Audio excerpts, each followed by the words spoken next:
Tom. Welcome to Landscape Photography World. How are you going? Good, good. Thanks for having me on, Grant. Absolute pleasure, mate. It's fantastic to actually put a face to the name. You and I have chatted a bit on Twitter and social Yes. media a little bit for a Yeah, while. that's exactly what I was thinking. I think we spoke like in a Twitter or X space a few times before.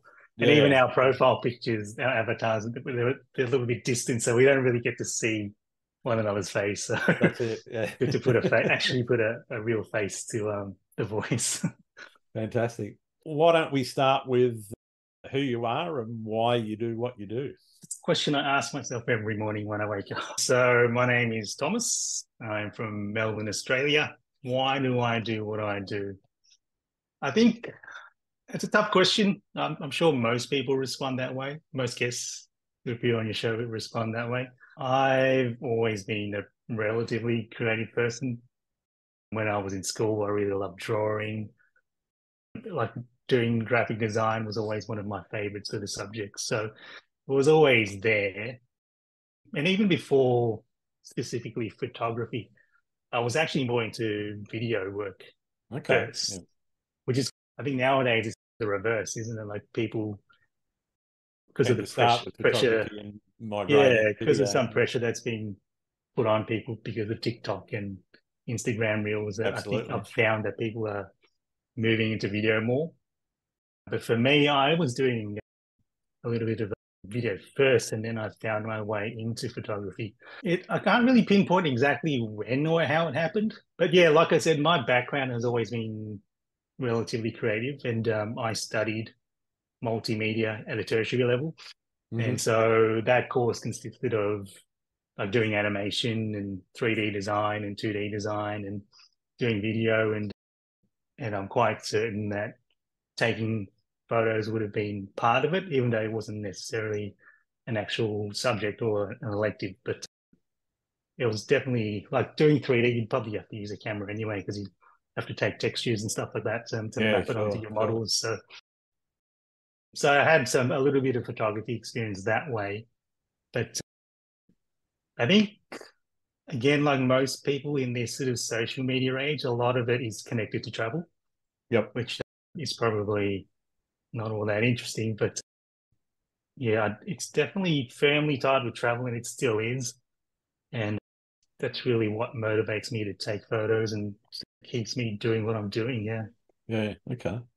So, what does photography mean to you? Do you call yourself a photographer, or do you call yourself a content creator or a digital artist? Honestly, it shifts. Like I might settle on one thing and then I might change it to something else. Like I might narrow it down to being a photographer, but then Sure. there are days where I might broaden that label and say I'm a digital creative. I think I even refer to it on my personal website. I think I put photo, video, and digital creative, Yeah. which I guess I'm trying to encompass all of my experience and all of my skills, which isn't limited photography. I do video and I do, because of my background in design and multimedia, I do web design and user experience design and animation as well. So it's not limited to photography. I don't know Sure. if it's a good thing or not to sort of put a broad label that might confuse people, but yeah, it kind I of think changed. that there's a lot of people now just calling themselves artists who practice Mm, photography, but there's also others that say, and I'm personally not really one for pigeonholing. It's yep. for me, it doesn't matter the medium so much. What matters more is what you get out of it and what other people get out of the work, to be honest. Yeah, sure. Yeah. And I guess it's just what you can sort of how you can back up those labels that you put on yourself with That's it. Yeah. your Particularly work if and you're your doing it professionally, you've got to be able to say, okay, yeah. well, I'm this. Yeah. And You when can't call something, yourself a chef if you haven't cooked anything. that's right. Yeah. If you don't know how to cook, don't be a chef. That's it. Yeah. I am comfortable with labeling myself as a photographer, and that is how I make a living nowadays. So Yeah. I feel comfortable in calling myself a professional photographer. But again, I do still take on design work because I'm someone who doesn't, I can get bored quite easily. So I like to shift between photography work and design work, Right. and doing video as well. Yeah. But most of my work recently has been in photography and video and less design. So yeah. Focusing on your personal work as opposed to the commercial stuff that you might get paid for more indirectly, what is it that motivates you and gets you thinking, okay, this is the shot, or this is the place I want to go, etc.? Yeah. I think it comes down to what personal experiences I want to have. If I am really wanting to do a really adventurous outdoor travel type thing, like doing some hiking, then that might drive me to go to New Zealand or Patagonia or places like that. But also, I think, unsurprisingly, it's seeing the work of others. There's a lot of things you could say about Instagram. A lot of it is negative, but it is a great platform to see the work of artists and really be inspired. So Absolutely. I guess it is a sort of a double-edged sword. You do see a lot of silly things and trending things that aren't necessarily very artistically valid. But if you sift through all that stuff, there is some really great, amazing stuff. So I definitely do get really inspired by the work of others, and that really does motivate me to not necessarily copy, but just to explore other things. Like at the moment, I'm finding myself being more driven towards portrait work. Okay. Whereas maybe a year ago I wasn't. So that's an area where I'm finding myself sort of leaning towards a bit more. Okay. Again, with your personal work, do you set yourself goals in your photography at all, or is it more Not really? No. casual? I don't know. It's a tough one because how do you measure it? If you set yourself a goal, is it capturing a specific image or? Yeah, for some, I know in talking to lots of people, for some people, that's what they're out to do. They pre-visualize and they then put in place steps to make sure that they get the image that they've pre-visualized. How they control the weather and whatever, I don't know. Yeah, okay. They sound much more disciplined than I am, because I'm not. I definitely have a list of images that I imagine in my head and would like to come to fruition. Sure. But in terms of really being very focused and committed to achieving it, I'm probably not very good at that because there's so many distractions and life gets in the way. And so would you put yourself more at the you've got a planning end of the spectrum and a more spontaneous end of the spectrum? Yeah, I guess I'm probably more on the spontaneous end. Yeah, I'm very bad at planning. And yeah, like I said, so I guess when it comes to landscape photography, I don't necessarily consider myself as a landscape photographer, but in terms of doing outdoor stuff, then I tend to just go up and hope for the best and see what happens. But I guess I think as we evolve, then we start to create images. Like we don't just go out there and document what we see and accept what we see and capture that. I think a lot of us get to a stage where we want to control the environment and manipulate it, not just in post, but in real life, and create concepts and scenarios and lighting and subjects. So I think I'm getting towards that side where I want to create more shots. Yeah, okay.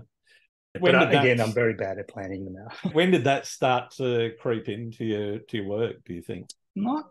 Probably pretty recently. Yeah, not too long ago. Because I've noticed in some of the people whose work I really appreciated, I noticed that they were actually, and I think people's process is a lot more accessible nowadays. A lot of people like to do behind the scenes and talk about their process and be a bit more transparent.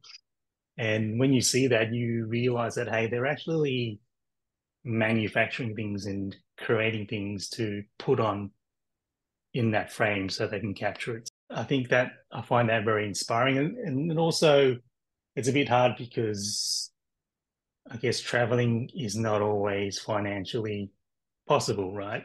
Yep. So I'd probably consider myself more as a travel photographer rather than a landscape photographer. And Okay. traveling can be quite financially prohibitive sometimes. Sure. Sure. If you shoot long enough in your state or in your city, then things get stale, and so you naturally find yourself drawn towards creating things, I think. Yeah. What do you think personal sorry, I'll start that again. What role do you think your personal expression plays in your photography, and how do you bring your own style and your own vision into your images? I've always been of the attitude that these things come out organically and I don't try and think too much about it. I've Okay. always trusted my gut Yeah. and relied on my instincts. For instance, I'm a pretty realistic person, and I'm not a very material person, and I like to keep things very clean, and I am drawn to, even in my graphic art days, drawn to patterns and symmetry and shapes. Yeah. Yeah. It wasn't really a conscious decision to do any of that while I was taking or have been taking photos, but I can see it come through.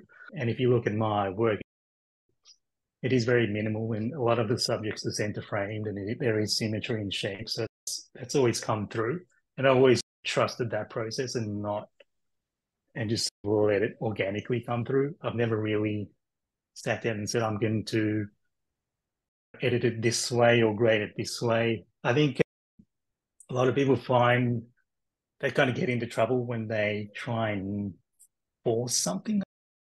At least Yeah. that's been my experience when I've sat down and I've said, look, I want to try and emulate this very specifically. Quite Yep. often it never works out. I tend to be disappointed. So I've just got to learn to trust my instincts and just let it come out organically, really. Yeah, fair enough. What would you say in terms of how much of your success you could attribute to your ability to communicate well? Do you visually communicate or? Yeah, it could be visually, it could also be Hmm. the captions you put to it. I know Yeah, some people write poetry, some people write big, long treatises sure. on exactly what they did, what they Yep. had for breakfast before they set out Yeah. the whole story of the shot. Other people, it's more, this is the shot, Yep. take it for what it is visually. Yeah. How I communicate. I've never really thought about it that way. I think I am advantaged in some respects because of my style. I think it lends itself to this sort of social media age when you're looking at work and tiny screens and small grids. In a way, Yeah, that's also, like I said, that's part of my personality, but I think that's helped push me into that style of doing panoramas and stuff. Doesn't necessarily lend itself very well to more mobile displays because you don't really, the effect of the panorama doesn't really translate. My style being relatively clean and minimal, I think it lends itself better to smaller screen displays. And I think that's helped me. And in terms of communication, I don't necessarily, by and large, I don't really approach it that way. okay. It is very much more of an aesthetic thing. I'm more interested in atmosphere, and people can interpret it however they want, as long as they get something out of it, but not necessarily trying to communicate anything specific, I suppose. Yeah, okay. How do you define success then in your photography? What's a successful shot to you? If it gets 20,000 likes, look, obviously that does help when you put it out there. And Yeah, the response from the if a public. mass audience responds to it, then Yeah. that has to mean something. So that is a way to gauge whether an image is successful or not. Yeah. But really, it comes down to what your expectations were, because a lot of us do have expectations when Yep. we sort of arrive at a destination or a location. We do have something in mind. Whether we're really committed to it, that varies. But I think most of us have something in mind. Like we do want to come away at the end of the shoot with something, with hopefully what we had in mind. Sometimes the weather doesn't always play well, but Yeah, I think really it's just being able to bring to fruition what you had in your head. But like I said, sometimes the elements don't play, so you can still come away with a good image. Yeah, it's a tough one. I think, yeah, I'm not sure how to answer that one actually. Okay. How would you?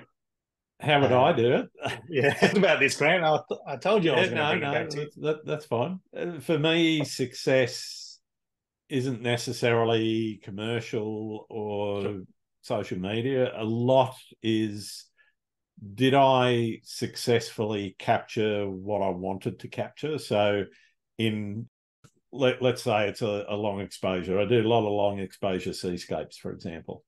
Now, for me, the ideal in that situation is to try and get the dynamic range right, because I'm usually working in a very high dynamic range situation where Yep. the shadows are really dark and the brights are really bright at sunrise or sunset or so forth. So if I can successfully get that dynamic range so it looks like something that you would see with human eye without being unrealistic, oversaturated, yada yada. And for me, I'm satisfied with an image if it comes out with a feeling of being there. Yeah. So for me, that to me is a successful image, is that I look at it and I go, yeah, I can feel the water around my toes. I can, or ankles or knees, depending on how deep I've waded in. Yeah. I can No, feel the thanks. sun or not Yeah. feel the sun because it hasn't got up yet. But it's again, it's about atmosphere, but Yeah.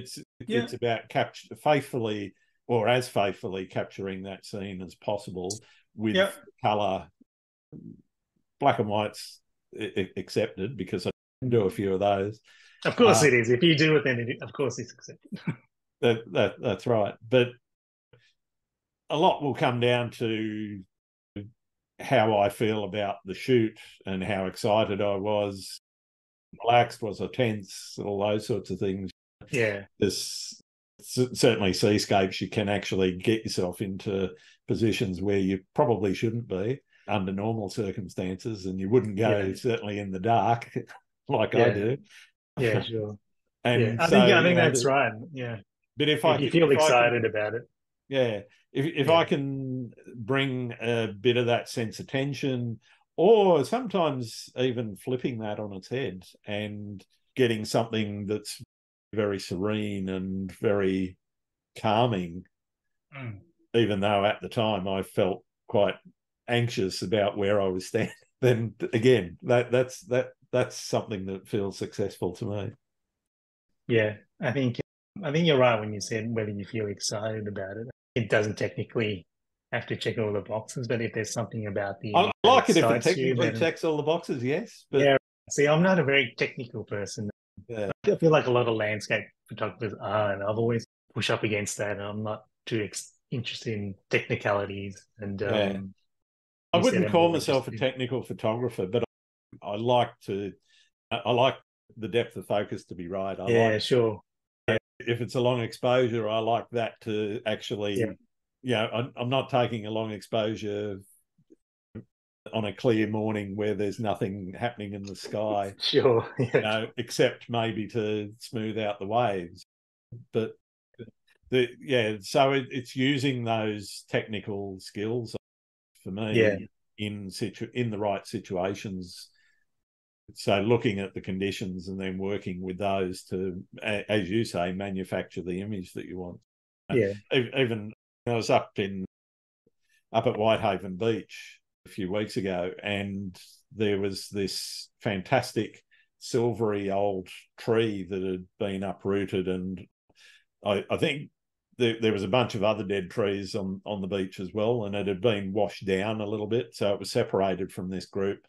But there was miles of people around, Really. and lots of them wanted to get in my shot to take their shot. So I'm there Sure. with a tripod and whatever, and How do you uh, deal with that? exactly what I'm just about to say. Oh, I got out, okay. got out the 10 stop, got out the 6 stop, so I had 16 stops on the thing, Yeah. and I basically took the longest exposure that I could. Oh, right. About a minute. That's smart. Which meant that most of the people were blurred out. There was a couple of people still standing there, but the remove tool Very good. helped me out Yeah, there. I wouldn't have thought of that, but I'm not a long exposure type dude anyway. Yeah, so I got the clouds were moving reasonably quickly across the sky as well. So it was middle of the day, blue sky, but with white puffy clouds, and they were moving across the sky. So I got cloud movement, and I got rid of most of the people, and I got the texture in the sand that I want. So did you still have to do a little bit of cleaning up to? Oh yeah, I had to get rid of some of the people were weird smudges, and so smudges. Yeah, you know, that's smart. And I wouldn't have thought of that. So well done. Yeah. So as I say, it's just working because it was a boat trip. Right, I knew I wasn't going to come out there at sunrise because to actually hire somebody to take me out in a boat or hire a boat on my own and get out there and all the rest of that would have cost me a bomb. Yeah, I might just actually work with what you turn got on the light here. Yeah, you're right. Go for it. That's better. Just circling back to the whole conversation about success, I think it's also not necessarily about judging each image separately. I think you can also look at your body of work, and as long as you can see improvement over a certain time period, then you can certainly say, hey, it's been a successful year or whatever it is. Hey. There might be some stinkers within there, but as long as you come away with the at the end of the put it this way: if there aren't, you're not trying hard enough. Oh, yeah. You're not taking. You're not getting out there enough. So. I wanted to talk to you about that, and that looking at your portfolio over time, a lot of people compare themselves to what they're seeing on social media, and this is where a lot of that angst from feelings of poor self-worth, etc., they come into that imposter syndrome and all that sort of thing. People look at that. How do you feel about looking at your own work and saying, okay, I started here, I'm now here, and I've definitely improved. I can see that I've actually made progress, which to me is actually the right way to approach your work, and the only person you should really be comparing to is yourself. Yeah. You won't get any arguments here. I completely agree. And it always, like for me, I started probably getting more serious into photography in about 2014. And so between then and now, it's a relatively good chunk of time. And then I will speak to people who picked it up 2 years ago, and they're doing just as good as work as I am, or possibly even better. I'm just blown away and thought, wow, why did it take me so long? But I think, times are different back then. But yeah, I think imposter syndrome is something that happens to everyone, even the most successful and capable people. I think it's just acknowledging it that it happens, and don't deny yourself from feeling that way. I think it's completely fine to feel that way, and just know that it's a short-term thing and it's going to come back. It comes and goes. So I think as long as you acknowledge it and allow it to happen, as long as it doesn't stop you from doing what you love, then I think it's completely fine. Yeah, I totally agree. If you can look at your body of work, whether it's over a 2-year period or 10-year period, and you can see improvement, then that is all that matters. I guess that's easier said than done or felt. I think it's like humans are very flawed and tricky. Sometimes we are very emotional. We can't help but compare ourselves to other artists. But I think if you do compare yourself to other artists, it's just important to be inspired rather than to be feeling discouraged, or discouraged or dispirited. Yeah, totally. It should push you. Yeah. How do you? I guess you mentioned that you're full-time now in photography, or full-time in creative, because you do video as well. How did you make that choice? Was that an easy choice? Was it a career choice that you made early on, or was it something that it wasn't too difficult? It happened around just after we got out of lockdown, actually. But even before that period, I'd already had feeling like I needed to do something else.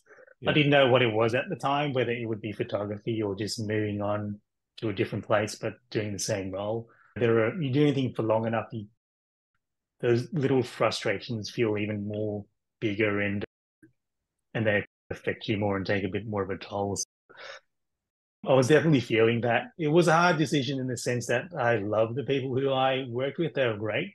It's really just maybe creatively, it wasn't very necessarily very gratifying, and clients can be frustrating sometimes. So it wasn't necessarily the people immediately around me who I was working with, but maybe it was some of the people who I was working for, I suppose, if that makes sense. So yeah, it wasn't really a tough, it was a tough decision, not necessarily because of financial reasons. Like you might think that, it was certainly a concern, but the main concern was that I didn't want to ruin something that I had a real passion for. And that had always been more of a hobby and something that I could, it was like a creative expression outside of my 9 to 5, 5 day a week work. So my apprehension was about ruining something that I wanted to protect. So that was really my main concern. But I think at the end of the day, if you don't go for it, then you don't know. And there's always things you can do to help you keep things fresh. And there are things you can implement to make sure you have a bit of a balance between work and still carving out time to go down to the Great Ocean Road and do all the stuff that really got you into photography in the first place. So that was really the main concern that I had. I'd always felt I have enough savings, so I'm okay for a while in that department, and I can always fall back to my design job if things don't work out in photography, in freelancing. So there wasn't too much. There wasn't too many trepidations, just a couple, but fair enough. How do you maintain your creative vision and your artistic integrity, but then also cater to the commercial and client demands with what it's hard. It's hard, but I think I'm naturally pretty versatile, not only in the different areas that I can produce work in, like video and photography and design, but I'm also relatively flexible within those spaces in terms of style. Like I'm pretty settled, I suppose. It's not necessarily a good thing, but I know what I want from my own work. I'm pretty settled in that area. And in terms of commercial work, quite often they'll send you a mood board, or they'll send you some examples of their style, their corporate identity. And I feel relatively confident in being able to take that on board and do that. And I'm completely fine with, because I can draw a separation between my personal work and commercial work. If a client really wants bright, fluffy visual style, then I'm more than happy to do that. And I'm relatively confident in being able to do that. So having that versatility, which is something that I suppose is innate in me, like it's always been there. So it's not too much of a challenge. Do you think a lot of that comes from your graphic design background? Possibly. Possibly. I have I'm pretty open-minded with everything. So I take everything in, and then I can access certain things when I need to. What do you think is the most important thing to remember in dealing with you marketing yourself and your personal brand? I think you have to treat it as a job. Like you really have to be disciplined about it. You can't just expect things to happen. Like it comes in terms of marketing and branding yourself, you really have to carve out the time to really focus on that. So you have to, which means having to put aside your editing, you going outside to photograph that waterfall, whatever it is, and really focus on that part of your business. If you do want to make that a photography your business, but also really getting out there and talking to other people and learning from people who have done it or who are doing it. Yeah. And if they're kind enough, they'll happily share some information with you. So Yeah. I think that's always a good way to learn about how to brand yourself, how to market yourself, and hang around with really successful people and copy what they're doing. I think is always a good way to approach it. Yeah. Great advice. Great advice. One of the things a lot of people struggle with is how they price their work. How do you go about doing that, both commercially, but also your private stuff that you might want to sell? Yeah, I feel like I'm still figuring that out.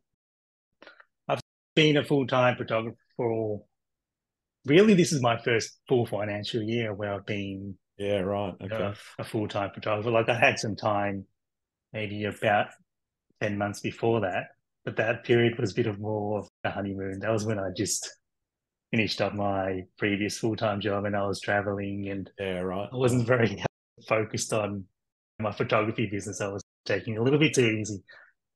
So this financial year has really been the first official financial year of being a full-time creative. In terms of pricing, it is a hard one.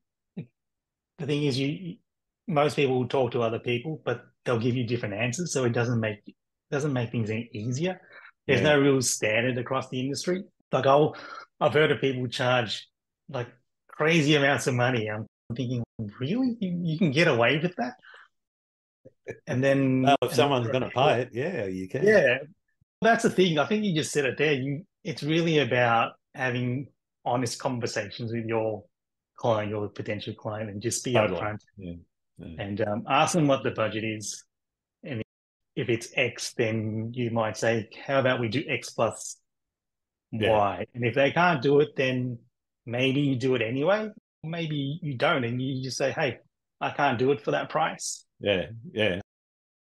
That's the thing, is understanding where your cutoff point is, where you can Yeah. just say, all right, under that, I'm not making any money out of it. It's actually costing me to do the work, Yeah. and not giving your services away for nothing.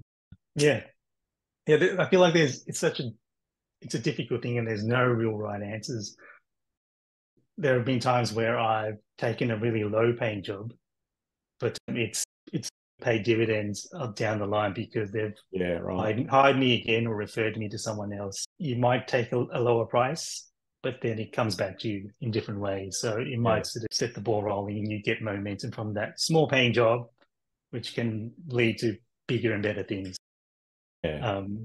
Yeah, so I don't think if you have to take that job for a smaller amount, then that's a personal choice, but that can work out quite well as well. What about fitting in your personal stuff? How do you fit that in around all of the stuff that you got to do? Because you mentioned you got to It's do not, the marketing and yeah. so forth. There's a At the lot of moment, hats you got to it's wear. sure. At the moment, it's not too hard because it's like I'll have periods where I'm quite busy and periods where I'm not. There's not a lot of, I guess that's just part of being a freelancer. You don't have a lot of consistency. Yeah. So it's not too hard to find a stretch of a few days, even where I'll have some time. So I'll probably just work on either my shop, which I've just started, opened up with selling some digital products. So I can work on advertising and marketing stuff like that, or possibly even developing new products. I can just work on my social media presence Yeah, right. or hopefully go out and shoot. Yeah, so at the moment it's not too difficult. And I'm advantage in the sense that I don't have kids. So that really helps. Yeah, I know some people who do have kids, so their free time is monopolized by them. So Yeah. it's Yeah. probably a bit more of a challenge for some other people. But for me, luckily, it's not too bad. Yeah. Yeah, cool. You talked about doing quite a bit of travel photography. What's the furthest you've traveled to get a shot? Probably it would be like Iceland or Norway. Okay. Yeah. I can't. My geography is terrible. I'm not sure what is further north, Iceland or Norway, but I don't know. one of those two. Depends on where you go in Norway, I think. That's true. Yeah, that is true. It'll probably be up there in the Arctic Yeah. Circle. That would be the furthest. What about? Actually have quite fond memories of Norway. Yeah, Nice. speaking of Norway. Do you have a favourite spot? Can be anywhere in the world, or somewhere that Um, keeps calling you back. I guess the Black Spur, which is relatively close to me, which is probably at just over an hour's drive. That's probably Yep. a favorite. There are times where I feel like I've taken all the photos that I can, but it's just there's no point in going back. But somehow it sort of gets me out of bed at 4 in the morning, and I Yeah. find myself there. I think that that sort of you're always wanting to chase fog because when fog does appear in that spot, it's beautiful anyway. But when you get some atmosphere, it's a It's completely stunning. different place, and it is. It sounds cliche, but it is quite magical when you Yeah. get that fog. So I think it's that excitement of driving out there and hoping that there's some fog, and if Mm. there isn't, then you try again. But if there is, then it's a really good chance you walk away with some really good shots. Yeah. Yeah. Have you ever I been think to Black Spur? I have only ever driven through it though, and it wasn't Oh, particularly okay. foggy. I've never pulled up and actually taken a shot there. So, Yeah, right. You weren't that impressed with it, eh? oh no, It was we're like on our way midday, somewhere. blazing sun. We're on our way. Actually, Oh, we're okay. going camping, and Oh, okay. funnily enough, coming back, I had the fuel light on, and as Right. the other side of Black Spur to once you get down Yeah. into the Yarra Valley, there are no services. So it was like, get through there quick. You're camping here tonight. Yeah, well, it was a real possibility. What time of year was it? Do you remember? It was around Easter time, I think. Oh, okay. I think most people find themselves there during winter because the chances of fog are much Yeah, greater. definitely, But yeah, definitely. yeah, But I definitely like to get out there and take some shots. And I know, seeing your work and a few others that shoot there, that yeah, it's definitely got potential. yeah. And not that it matters, but every time I post a shot from Black Spur, it always does really well. Yeah, not Yeah, surprised. that sort of can motivate you to get out there again. But yeah, Do you think places like Black Spur and where the places that you go regularly where you live has influenced how you shoot? It's obviously influenced what you shoot, and you're looking for fog and that sort of thing. But yeah, do you think it's shaped the way that you shoot? interesting question. Don't think so. Yeah, I've never thought about a location affecting the way that I shoot. I'm always fumbling around, so it doesn't really matter what location I'm in. Fair enough. But yeah, do you have that experience with locations and Um, yeah, obviously yeah? living in Sydney and going to the beaches, or I mean, Oh, for me, I'm either at the beach or I'm up in the mountain. The Blue Mountains is about equal distance for me. yeah, yeah, So if it's raining, then it'll be Blue Mountains waterfalls. If yeah, sure, it's looking like a banger sunrise, I'm yeah, usually down the mm, beach. yeah, So that has shaped a little bit about how I shoot, because obviously if you're down there for sunrise, I've tried to vary what I do quite a bit rather than yeah, just the same old thing. Shooting flow shots, that lovely yeah, silky flowing water is always good yep, value, yeah, yeah, and yeah, it feels quite nice when you're doing it too. I'm also, particularly for sunrise, I like to try and get there about an hour before, and yeah. probably take about 15, 20 minutes, half an hour, maybe as much as half an hour to set up All right. somewhere, and then do ultra long exposures like 7 or 8 minutes, um, Whoa. which is in the dark where the Yeah. How do you know what visually you're photographing, or is it trial and error type thing? setting up compositions is challenging, and Yeah. that's one of the reasons why I do it, because the challenge of trying to find what could be a good foreground could also be a real dud. Yeah. Hey, hang on. This is a pile of poo in the foreground. I didn't Yeah, realize. that's exactly it. Yeah.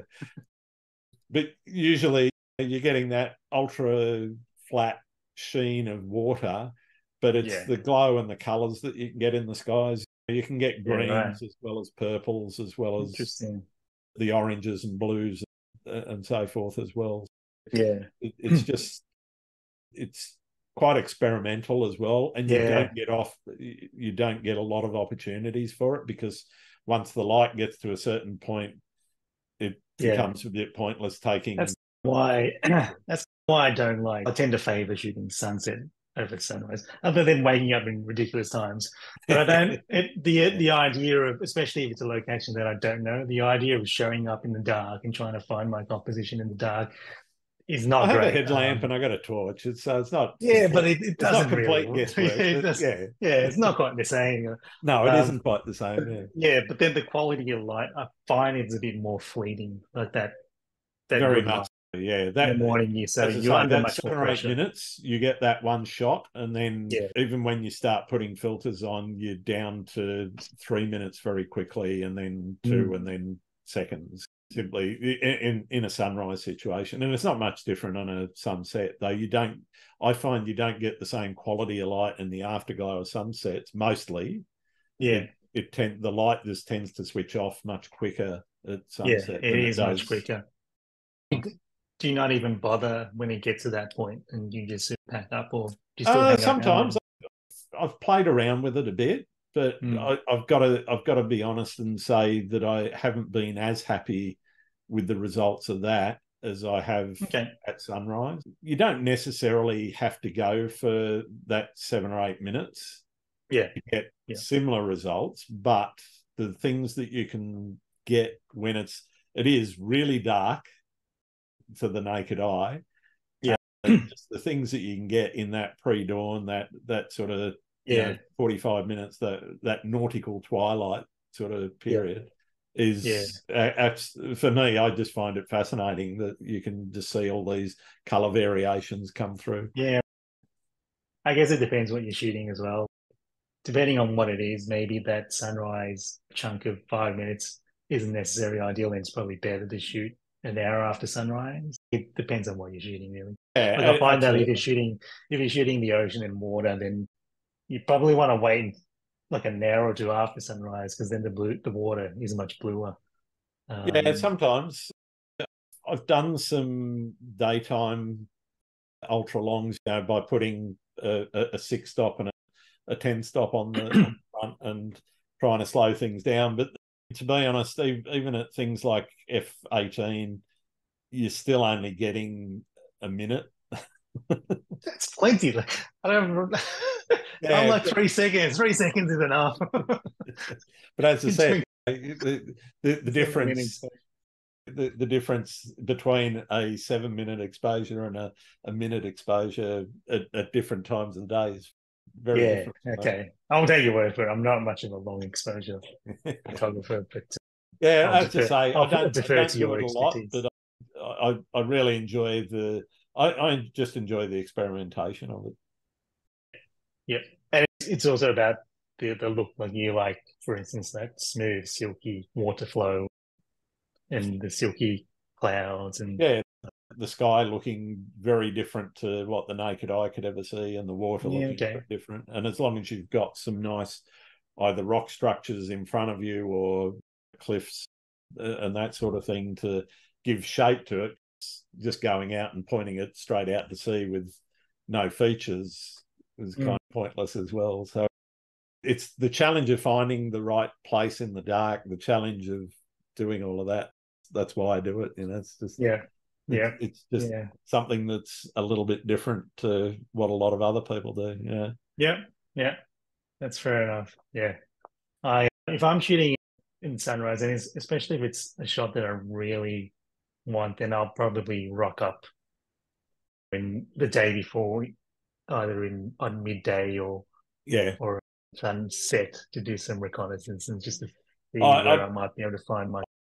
I like to have shot a location before where there's a bit more light before I go there in the complete dark. And you don't always have that luxury, but it would be nice if you can. That's exactly it. It depends on where I am and what the conditions are. And a lot really depends on tides as well. True. What features you can get to or not get to. But it's as I say, it's just a way that I like to shoot. Back to you though. What's your most memorable experience with photography? My most memorable, definitely not shooting weddings. Don't you Shoot love that? weddings. I can't think of anything worse. I'd have to say, and it's not necessarily the image that I'm most happy with, but as an experience, I think seeing the Northern Lights Yeah. in Norway is probably right up there. I can't even remember the exact location, but it was a trip as a part of a workshop. I think his name is Jared Castaigne. I think he's Tasmanian, but he's an Australian photographer. Really nice Okay. guy. So I joined his photography workshop and we went up to Lofoten in Norway and we were chasing aurora.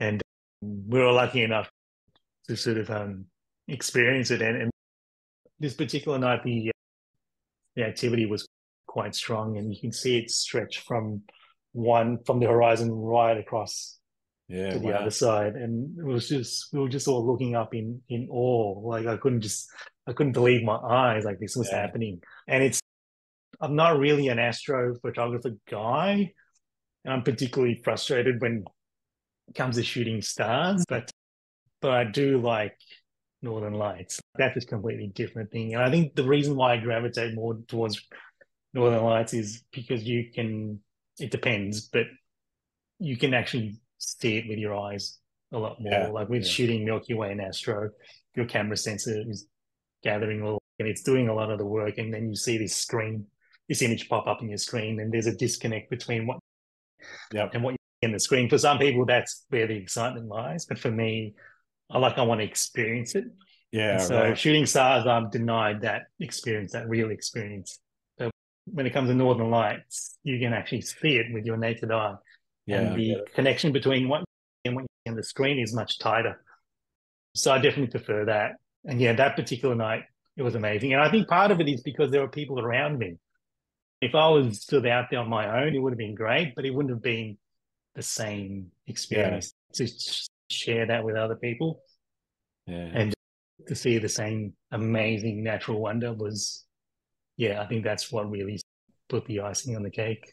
Yeah. Fantastic. And we don't really know each other. We just 10 strangers who met up on this trip and we have this sort of shared passion for photography.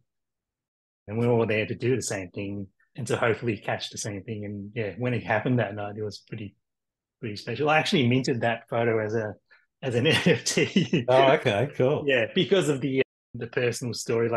It's not the best image I've ever taken, but because of Yep. the meaning behind it, I thought, oh, that'd be a great NFT. So yeah. Yeah. Very cool. What about horror stories? Have you had any out in the field? Out in the field, not really. Probably the closest thing would be like crashing my drone, but even then, it wasn't permanently damaged. Like I could salvage it and it was still working. Okay. But I think the horror story really, and it's nothing like having a seal jump out of the bush and biting my leg and falling over a cliff. I did pluck. But like just having a hard drive or SD card failure, that's probably the worst thing that's ever happened to me. I Yeah. don't know if it's It's happened a to horror. you. Yeah. So it's happened to me in the commercial world as well as in sort Oh of the no. personal work world.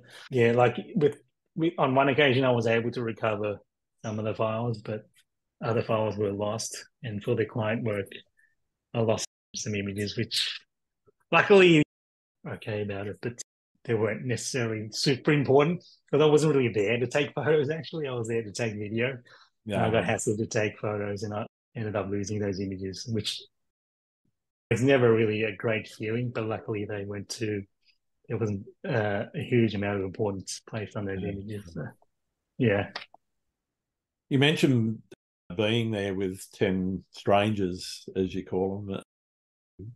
Do you prefer to photograph alone or with other people? yeah. My attitude has changed over the years. Like when I was starting out, I definitely preferred to be on my own, and it was probably there wasn't much choice really because I didn't really know anyone who Sure. was interested in the same thing that I was. And it's also part of my personality. I like my own space, and I'm quite comfortable being on my own. So like when we were in lockdown, I was okay.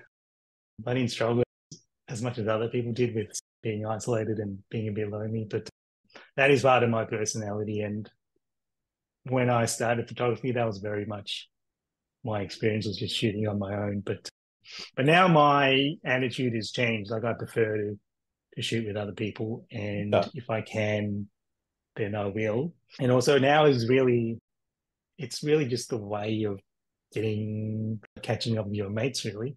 Like some people go out to brunch, we go out and photograph something. We might have brunch afterwards, but absolutely. but yeah, it's really a way to catch up. And a lot of times I don't even care if I get a good shot or not. It's just really going out there and catching up with a friend. It's a bit weird to say because in some ways going out to photograph something is a little bit antisocial because you're not really doing something here and my friend will be off over there doing his thing, taking his 8-minute long exposure. But you're there together. But yeah, that's how we get together and socialize and catch up. And yeah. So yeah, my attitude has changed. I prefer to shoot with other people. And my experience has been you probably more than likely get a shot that you wouldn't otherwise have gotten if you were on your own. Yeah. So they might be doing something over there and you think, oh, that's a great idea. I might try that out. Yeah. Or they might see what you're doing, then they might try. Or there's someone, it's also great to have someone who can stand in the frame to give something scale or something like that. So yeah, there's all sorts of benefits. Driving, like they can drive you to the location. There's all sorts of benefits with shooting with other people. I'm being like, it's totally selfish. Fair enough. Yeah. What do you like when you get back from the shoot? Are you straight into editing or do you leave things? No, I'm very much the opposite. And I feel like most people really like to get into editing. I don't know why, and I'm not sure whether it wasn't the case early, but nowadays I don't want anything to do with the photos after I've come back. Yeah, so I don't even look at it at my LCD screen. I come back home, drop my bag. I might even clean my camera.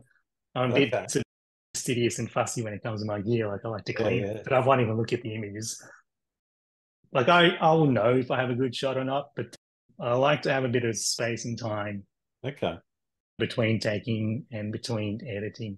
Maybe I'm just making excuses for being lazy, but yeah. But quite often I'll be on a trip, whether it's a tourism trip or like a personal trip with friends, and we'll come back from the shoot and they're editing and they're showing me their stuff. They're saying, "Tom, look at my screen." I'm like, oh, "Yeah, cool." But I don't want to know. It's cool, yeah, it looks good.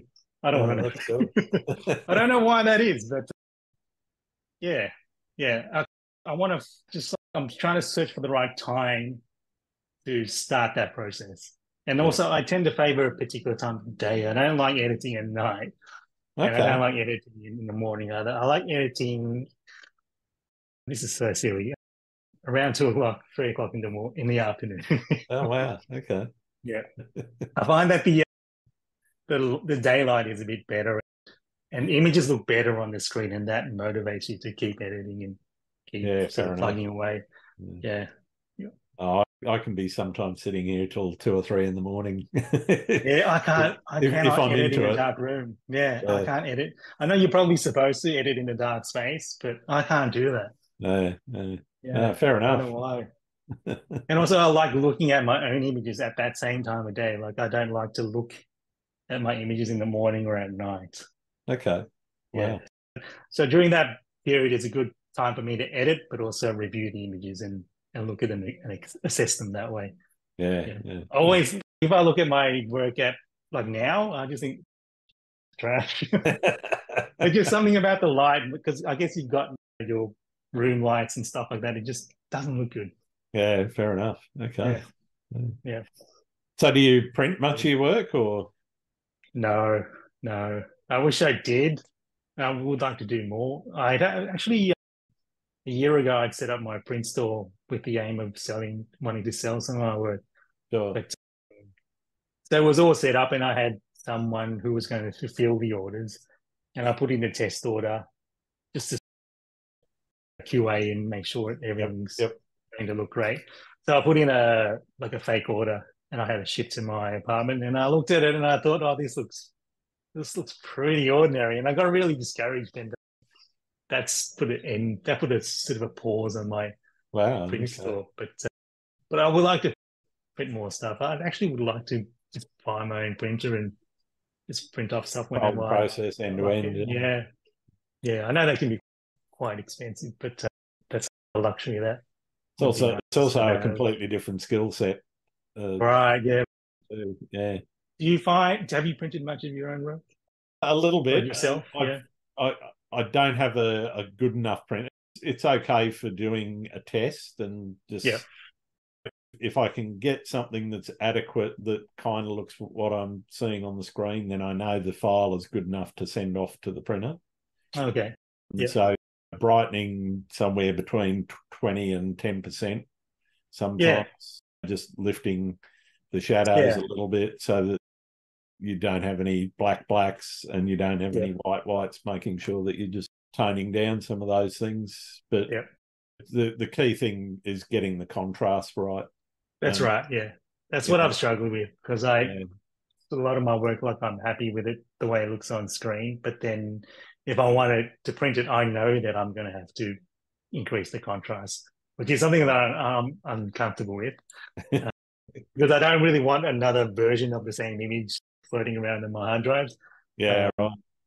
But there's also that unknown. Yeah, I guess if you have your own printer, then you can assess there and then whether something is working or not. But Yeah, for me, having a relationship with the guy that's doing the printing and yeah, having a really good conversation with him, getting him to understand what you're trying to do and what you're are trying they to happy to print proofs or just sometimes it just yeah? depends on it's really hard to proof, say, a big acrylic because that's really expensive for them to do, but Yeah, they're fair not going to do enough.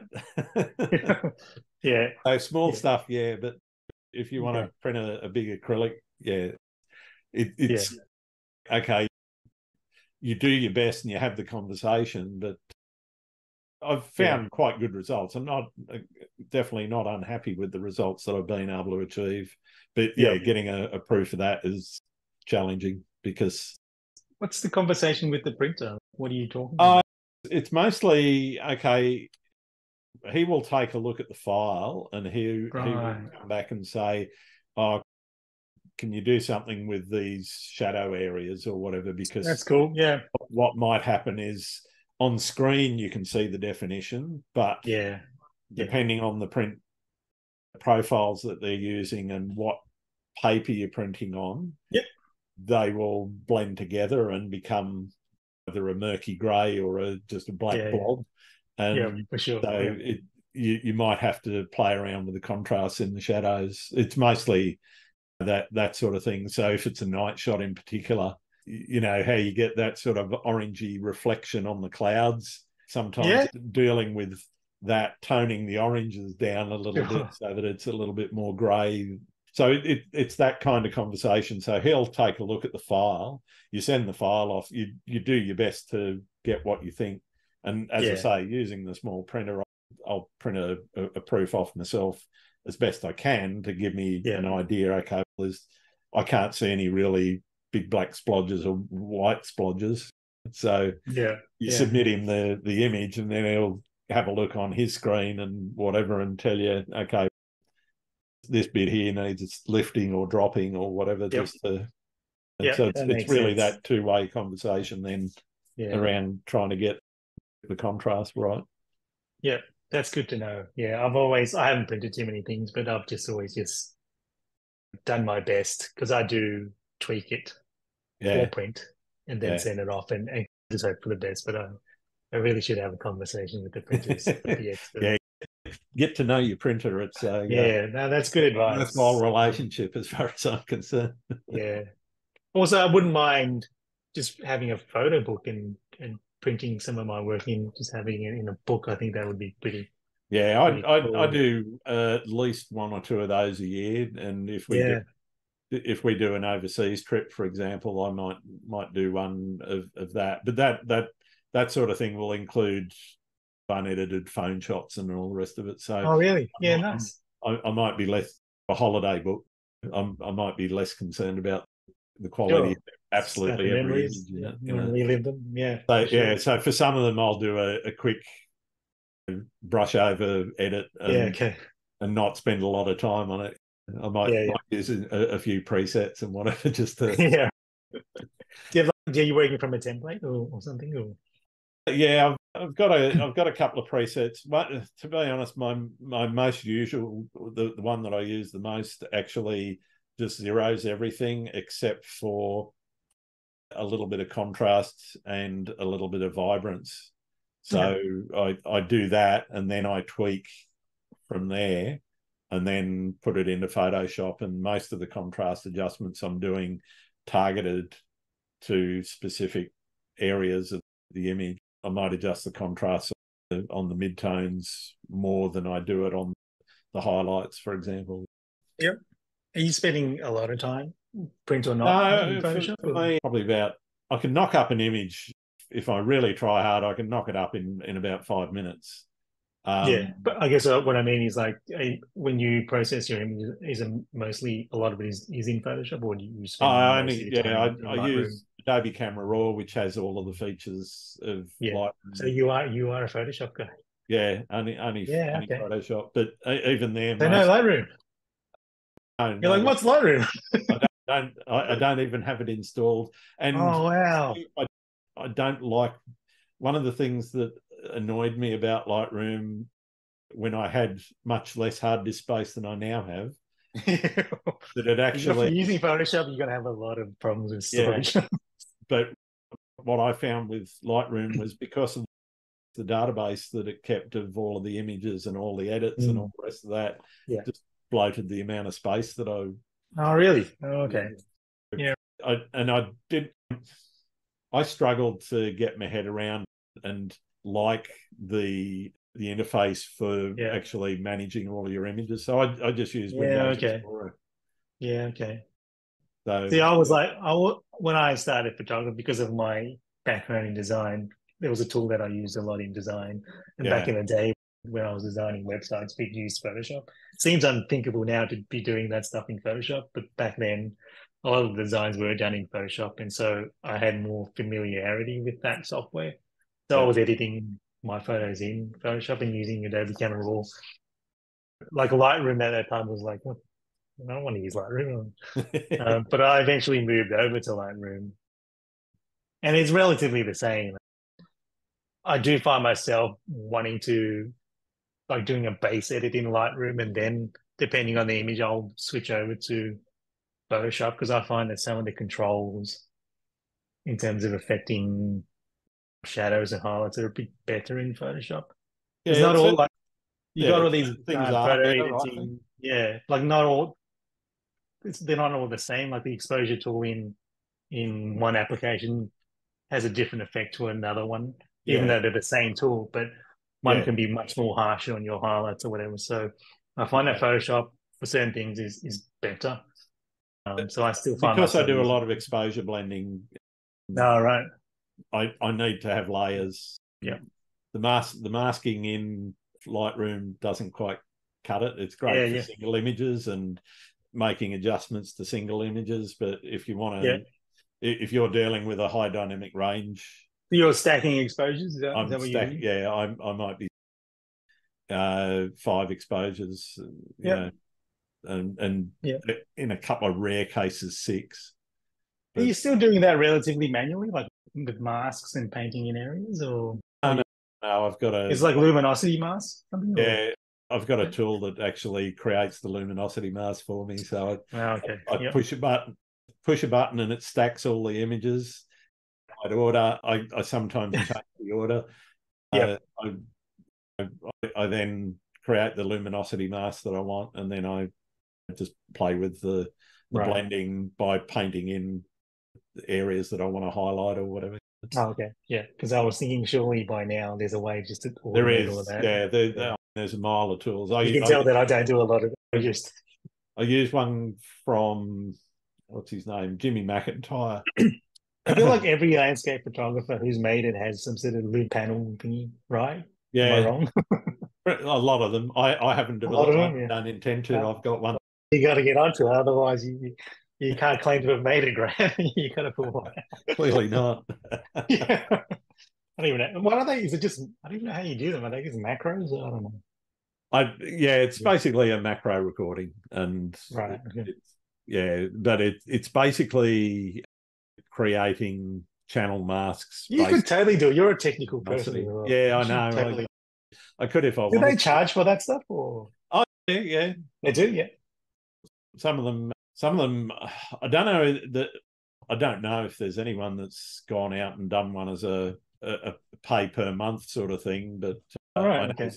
know most of them you pay an upfront fee, and that gives you Yeah, unlimited it's a use lifetime. Yeah. for life. So yeah. Yeah. Cool. Yeah. I don't really. It's just not. I guess it's not the type of photography I do. I can imagine myself doing that stuff if I was doing more real estate stuff in the commercial space, I suppose. Yeah, it's really handy for the real estate stuff. Yeah. Not much good for candid people photography. It just doesn't work. Yeah. Got to get Or that with a shot. model, it's like, can you just hold still? I'm going to take five. Yeah, Or just I'll still for 5 minutes. one for your eyes, and you imagine. How do you deal with creative walls? Have you ever hit a roadblock that's Yeah. put you off? Yeah, I think because I am fundamentally a location photographer, a travel photographer, I find that the walls are usually just being like feeling a bit unmotivated and uninspired to shoot the same place again. yeah, That it's probably not the right attitude to have, and I'm quite sure it's the wrong attitude to have. I feel like I explore all the interesting parts of my immediate area, which is completely wrong. I'm sure there's some lots of other great places yeah, out there in my radius, but I think that's where I struggle the most. Is just not feeling very inspired because I feel like there's only so many times when you can shoot the 12 Apostles or go to the yeah, Black yeah, Spur, and then you feel like you're out of options, and then you just feel a bit stagnant. But usually you get out of those ruts when people just like, when maybe Julian will be like, hey, let's go to the Black Spur, and you're like, what am I going to photograph there? But okay, I'll go. And we end up having a good time. But usually it's those kind of ruts. yeah, And they come and go. Unfortunately, the best remedy for me is just to travel somewhere else and get inspired again and experience some different landscapes and different scenery and stuff like that. But that's not always possible. yeah. Right. What do you see as being the biggest challenge for photography right now? Ooh, it is very hard to, I think, and I struggle with it myself, is to find something that is unique to you. I guess in terms of location, there's only certain, like all the angles have been covered in, and you've seen it all on Instagram and stuff like that. So Yeah, yeah, finding new locations and also finding a unique take on something is really hard because the temptation is always just to copy other people, which that's a valid thing to do. There's nothing wrong with that. yeah, But yeah. if you really want to stand out as your own, as a unique artist, then finding something that speaks to you that is unique that hasn't been done is really hard. Yeah. I think that's a really tough thing. And also now with artificial intelligence, that's an interesting thing. I don't know what your attitude is about that, but I'm interested to see how that can change photography and how we approach our work and Yeah, whether I it see sort of, positives and negatives in it. It's like any technology yeah, tool. yeah, Whether or not I think it's a lot of what you see now are being passed off as photography.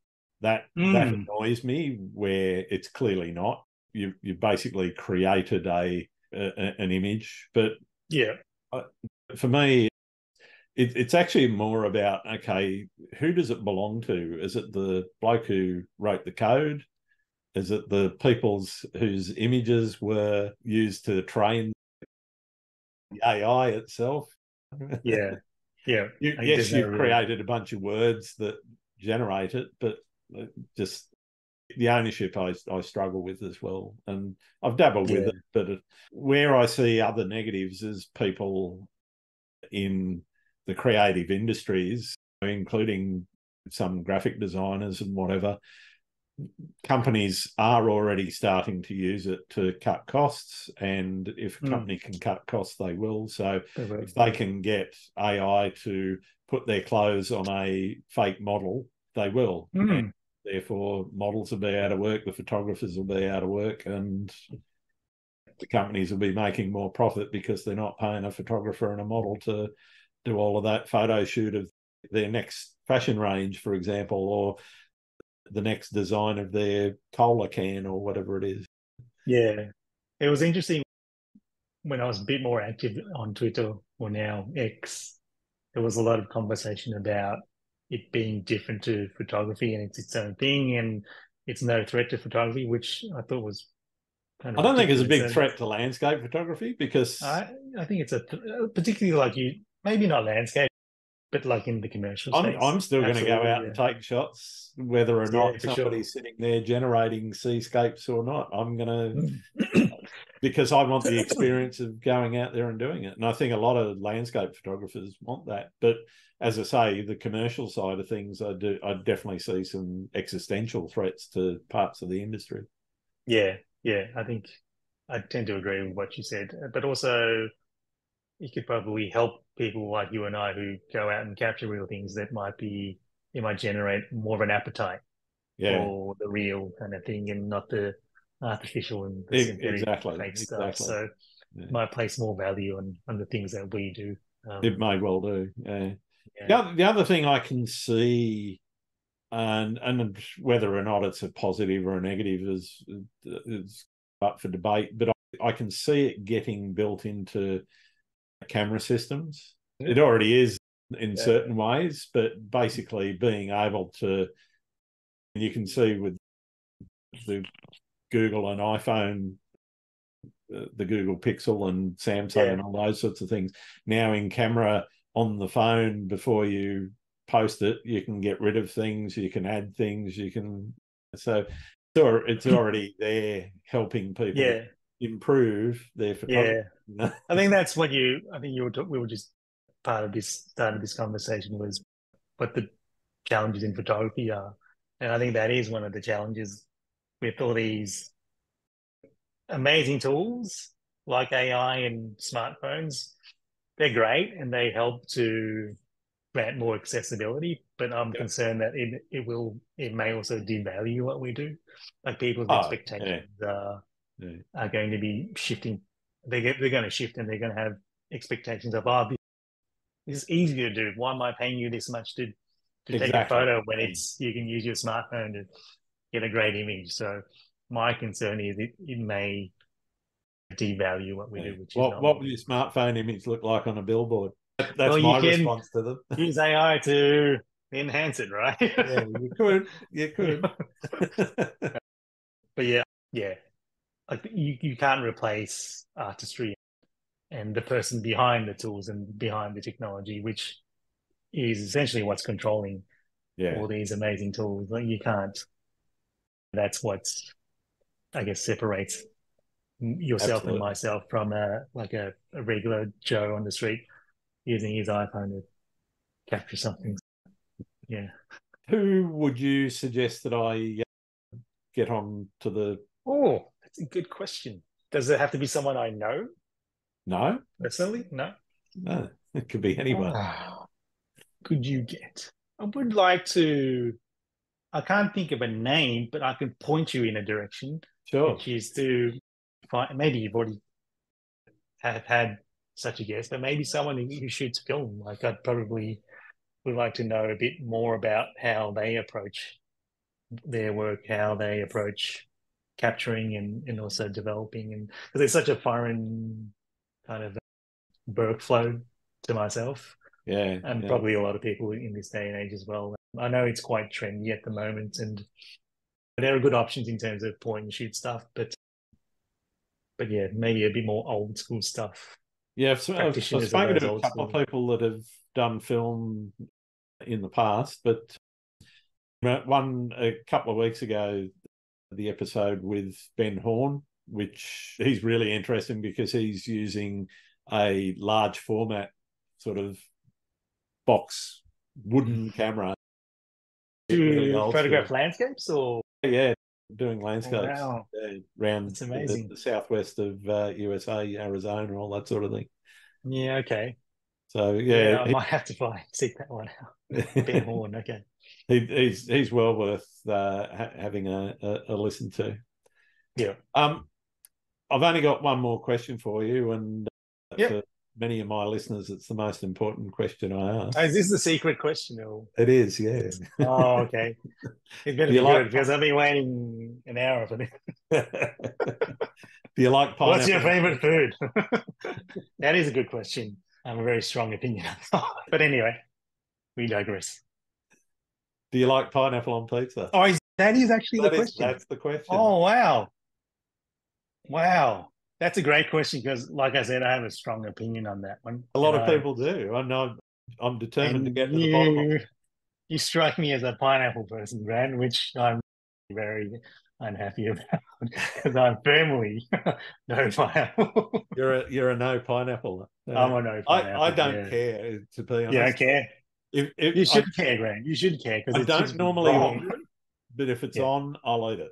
You don't mind, yeah. So I mean, but where do you draw? You have to draw the line. Where do you draw the line? You can't go throwing bananas and apples on pizzas now, can you? I've had a dessert pizza with bananas and that's not a pizza. That's chocolate on it. Yeah, it was weird. It was weird. I can honestly say I didn't like it that much, but have you been tracking and recording who's been on what side? I'm nearly 120. Oh, I think this is episode 122 or something, and I still haven't done the number. What's your feeling? Like, where are we landing? Are most people? It would be fairly 50-50, I think. Oh, wow. There's a lot of people with very strong no's. There's also equally quite a few people that are up for it. Did you ask this to Julian or? Yeah, and I think we all know what his answer would be. Yeah, he was a definite no. Yeah, he was like you. He was like, no, and I'm not taking any questions, any more questions. That's it. No further discussion. There's no debate. Look, I am firmly against it, but I will eat it. So there you go. I'll give you that. Fantastic. All right, it's been absolutely marvelous spending time with you, Tom. Where can people find your work? I'm on Instagram. I'd like to, if they could find me on TikTok, because I'm struggling on TikTok. Getting no engagement. I still don't use it. Come and follow me on TikTok. I hate TikTok, but come and follow me on TikTok. My handle is Tom _, very important, _, because someone took the single underscore, which is very rude. But _ Quan, Quan, that's where you'll find me. All right. Thank you very much for taking the time. Thank you. It's been wonderful, mate. Good to chat. Thanks, mate. Thanks again for listening to Landscape Photography World. I hope you enjoyed the show and keep listening because I'll be joined by some great guests in upcoming episodes. You can find my work in this podcast at grantswinburnephotography.com. I'm also on Vero, Twitter, YouTube, Instagram, and Facebook. I'm Grant Swinburne. Hope to see you out shooting soon.